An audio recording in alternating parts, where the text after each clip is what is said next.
So here we have a note for rewriting a function. So for example, if you have 4 over x squared, or 10 over root x, or the root of x cubed, the first step you need to rewrite square roots as a power.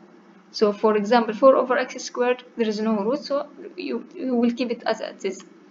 10 over root of x, so it will be 10 over x root of x, it will be x power half.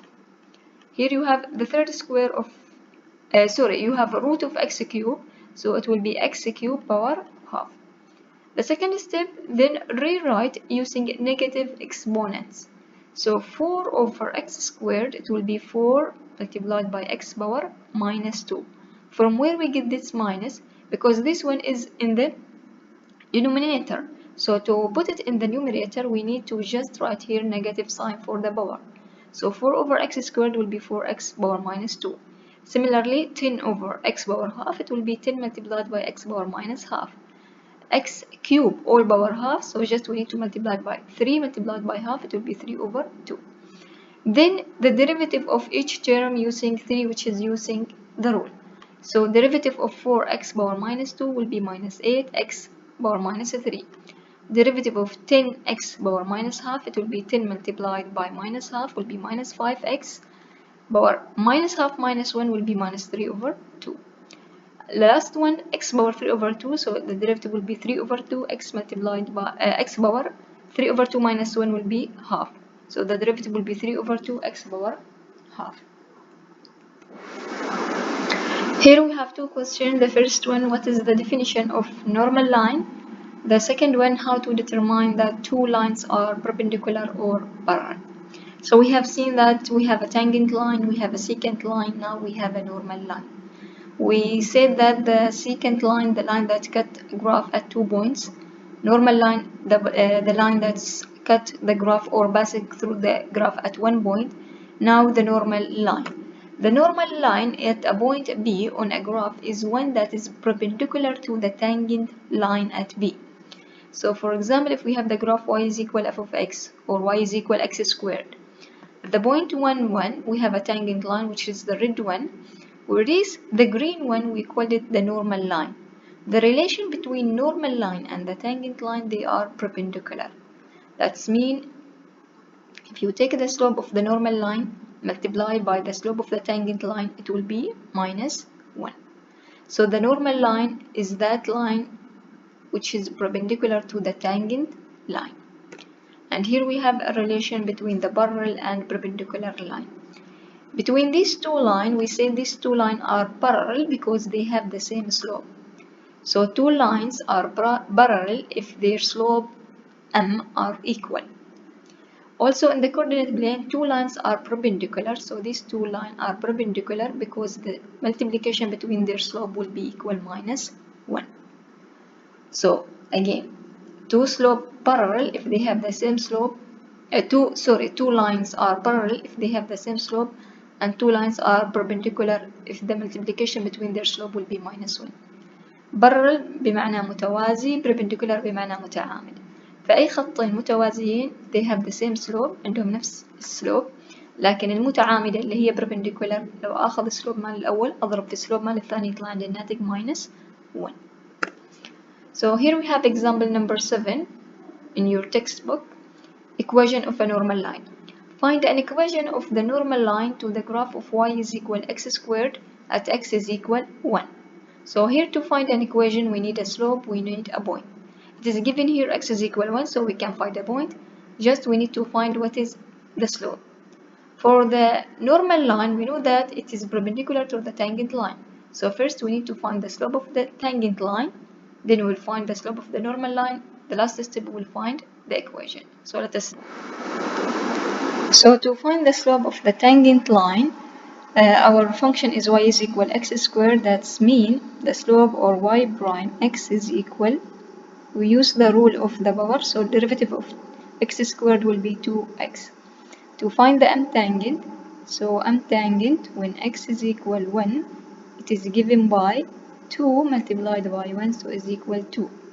And we know that the relation between the m tangent and the m for the normal line, if we multiply these two slopes, so m tan multiplied by m norm. This will give us it is equal minus 1. So here we know that the m tangent is equal to 2. So multiplied by m norm, this will give us minus 1. So from here we conclude that the slope of the normal line will be equal minus 1 divided by 2. So the slope of the normal line will be equal minus half. To find the point, here we are given that x is equal 1, so to find y1, this will be 1 squared, which is equal 1. So we have the point here 1 and 1. We have the slope is equal minus half. To write the equation of the normal line, so the equation of the normal line at x is equal 1 is given by y minus y1, so it will be y minus 1 is equal m, which is the slope, minus half multiplied by x minus 1. So if we rewrite this function, so y will be equal minus half x, because we multiplied minus half multiplied by x, then minus half multiplied by 1 will be half, and here we move this one here, so it will be half plus 1 will be 3 over 2. So plus 3 over 2. So this is the equation of the normal line at the point x is equal 1, y is equal 1. So to find the equation of the normal line, first we need to find the slope of the tangent line. From the slope of the tangent line, we can find the slope of the normal line. Then substitute in the original equation to find the point. So you have slope, you have a point, you can now write your equation. Here we have an example. Differentiate yx is equal x power 2 over 3 and describe the graph of yx at the origin. So first let us find the derivative, then we will describe the graph of the derivative at the origin. So f prime x, we will use the power rule. It will be 2 over 3 x power 2 over 3 minus 1 will be minus 1 over 3. So f prime x is equal to 2 over 3 x power 1 over 3. Now let us find the limit of this function, which is f prime x when x approach to 0. So limit of this one, here we have typing mistake. This one should be f prime x, not fx. So limit of the derivative when x approach to 0 from right, that means we go to the derivative, we will replace any x by small number which is close to 0 from right. This will give us it is equal infinity. Similarly, to find the limit of f prime x when x approach to 0 from left, take any small number which is close to 0, small number close to 0 less than 0, then the result will be minus infinity. So the limit of the derivative when x approach to 0 from right will be infinity. And limit of the derivative when x approach to 0 from left will be minus infinity. This function is continuous at 0, but the derivative when x approach to 0 from right will be infinity. Derivative when x approach to 0 from left will be minus infinity. That will remind us when we have a vertical tangent, when we find that the limit of the function as x approach to a is equal either plus or minus infinity, and we say this function has a vertical tangent. Yes. But here we have two different type of infinity. The first one, when x approach to 0 from right, it is infinity. When x approach to 0 from left, it is minus infinity. So this definition is called cusp. So the graph of fx is equal x 2 over 3 in this example 8 is said to have a cusp at the origin. In general, the graph of function y is equal f of x has a cusp at a point a, f of a, if f continuous at a, and f prime x has opposite signs on either side of a, and absolute value of f prime x goes to infinity as x approach to a. So if your function is continuous at a point, and the derivative when x approach to this point have two different signs for infinity and minus infinity, we call this one a cusp. Let us see what is the difference between when the function has a cusp and when the function has a vertical tangent.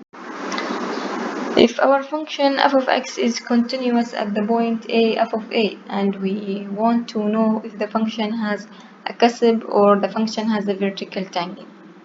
So first we need to find the derivative, then we need to check. the limit of the derivative as x approach to a from both sides, when x approach to a from right and when x approach to a from left. If the limit of f prime x when x approach to a from right is equal infinity, and limit of f prime x when x approach to a from left is equal minus infinity, different sign, so we call this function has a kasr.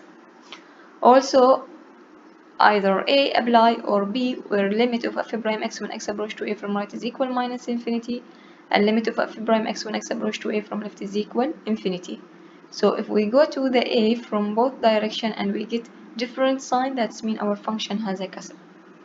But for a vertical tangent, if the limit of f prime x when x approach to a from right is equal limit of f prime x when x approach to a from left, which is equal infinity, this function, we call this function has a vertical tangent. Similarly, if the function limit of the f prime x when x approach to a from right is equal limit of f prime x when x approach to a from left, which is equal minus infinity.